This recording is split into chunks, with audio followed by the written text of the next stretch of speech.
Hello, my name is Paulo Montero-Camacho from the Department of Astronomy of Tsinghua University, and I'm going to be talking about unveiling the astrophysics of reionization in the post-reionization era with DESI. So cosmic reionization leaves some kind of thermal imprint in the intergalactic medium after it happens, and in particular that can survive for cosmological timescales. So the process of how the neutral intergalactic medium transition to the ionized, primarily ionized intergalactic medium, so cosmic ionization, happens in a very patchy way, and will leave those thermal relics that I was talking about. So the idea then is that the way the universe changes in its teenager years leaves this mark in the more senior universe that hopefully we can, for example, see with DESI and invert this arrow such that we can use that to learn about the way the universe reionizes. So this impact of reionization, this imprint really has two main players. One of them is the small scale structure. So the role of a small scale structure is kind of interesting because for example, if you have high resolution simulations capable of looking under the gene's mass prior to the passage of ionization front, you will see that the dense gas, it's heated by ultraviolet heating, but it diffuses away, right? And as does this red dense gas diffuses away from the, let's say, cosmic wave structure, then you see the underdense gas is not only going to be heated by ultraviolet heating, but also by shocks. So as is illustrated in this cartoon, this underdense gas gets basically shock heated by the shocks originated from the large scale, from the dense regions. And as a result, it raises the temperature to higher temperature than the dense regions and also compresses the underdense gas to medium density. So underdense gas is really sitting between explosions. And then this can be quantified by these statistics of the thermal evolution of the intergalactic medium. So these plots are log temperature versus log density. And in the lower panel, we see an early reionization model, so happening in the universe reionizing at redshift 10. And in the upper panel, later reionization. So the universe entirely reionizing at redshift 7. And the right column, we have redshift observation of redshift 5, and here at redshift 3.5.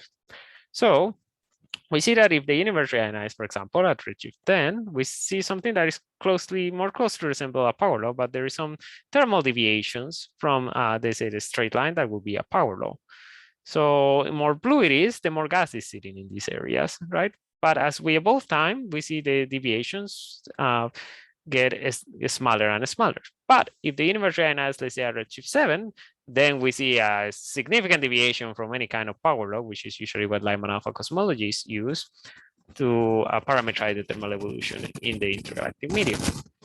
We do see some gas sitting in here, which will be the dense gas that recovers the power law quite fast after the reionization process. But if we evolve with time, we see that the deviation is quite significant. And in fact, they can even survive to redshift 2. The other main player here is the patchy nature of reionization. This patchiness guarantees that a patch of the sky will reionize at a different redshift of reionization as its neighbor, basically. So here you can see that as illustrated in this 21 Silver fast simulation. But this needs to be coupled to the fact that we will have this underdense gas that is lagging behind recovering this thermal evolution of the intergalactic medium. So that's where the imprint of reionization really comes from the merging of these two effects. This translates in the Lyman-alpha forest to a very powerful broadband systematic. So for example, here in this plot, we have in blue, the linear Lyman-alpha forest power spectrum versus the memory of reionization in green. And you see the ratio plotted under there that we can reach basically 60% of the signal at large scales.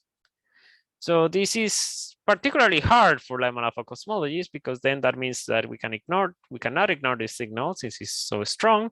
The interesting other features is that it's stronger at higher redshifts where we actually have less available quasars to observe the Lyman-alpha forest. And the large scale behavior, then it also necessarily not helpful, right? Of course, this effect is stronger if reionization occurs later. What we figure out is that, well, we can model this, so perhaps we can make it into a new science goal. So we need to figure out how it depends on the reionization model, what is the dependence with perhaps cosmic non-astrophysics, and how to deal with this decrease of the number of quasars. So in other words, is the measurement actually feasible? So regarding dependence with reionization history and X-ray preheating, we figure out that actually it does significantly changes the memory of reionization with different reionization models. For example, late versus early here, or slow versus fast. Now, these things are degenerate with each other to a certain degree. And in green, you see basically a model consistent with Planck reionization model for both panels. We also figure out that it's quite robust against X-ray preheating unless you photon starve the amount of X-rays. So what about feasibility? So remember, the memory reionization is stronger at high redshift here meaning redshift 4.0 for the Lyman-alpha forest, as will be seen by DESI. And number of quasar decreases with higher redshift, as is seen here by the limitations of our quasar luminosity function. So I have highlighted here in this quasar luminosity function plot where the Lyman-alpha quasars are. You see here how many they will be, where we are actually doing the BAO cosmology part of the survey, so redshift 2-ish, versus, for example, how many there are at redshift 4. But remember, this is divided by the survey area, which for DESI is 14,000 square degrees. So DESI has already measured a bunch of quasar spectra. In fact, way more than 250,000 Lyman-alpha quasars right now.